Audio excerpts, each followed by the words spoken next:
আজকের ভিডিওতে আমরা প্রেসিডেন্ট ও ভাইস প্রেসিডেন্ট সম্পর্কে পড়ব। তো ৭৯ নম্বর ধারায় অনুযায়ী কেন্দ্রীয় আইনসভায় রাষ্ট্রপতি, লোকসভা ও রাজ্যসভা নিয়ে গঠিত।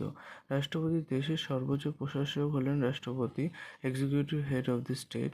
ভারতের প্রথম নাগরিক রাষ্ট্রপতি। দেশের সকল প্রশাসনিক ক্ষমতা রাষ্ট্রপতির হাতে ন্যস্ত। ৫৩ নম্বর ধারা অনুযায়ী ৪২তম সংশোধনীতে ১৯৭৬ সালে মন্ত্রিপরিষদের পরামর্শ মেনে চলা রাষ্ট্রপতির জন্য বাধ্যতামূলক করা হয়েছে। যোগ্যতা: ভারতের নাগরিক হতে হবে। ন্যূনতম বয়স ৩৫ বছর। ঊর্ধ্বসীমা নেই। শিক্ষাগত যোগ্যতা বলা নেই। লোকসভার সদস্য হওয়ার যোগ্যতা থাকতে হবে। কোনো লাভজনক পদে অধিষ্ঠিত থাকা চলবে না। পার্লামেন্ট বা কোনো রাজ্যে আইনসভার সদস্য না থাকা। ৫ বছরের কার্যকাল পুনরায় নির্বাচিত হতে পারেন। বেতন ও ভাতা: বর্তমান রাষ্ট্রপতির মাসিক বেতন ৫ লক্ষ টাকা, অবসরকালীন প্রতি মাসে ৫ লক্ষ টাকা, অবসরকালীন ১২ লক্ষ টাকা প্রতি বছর।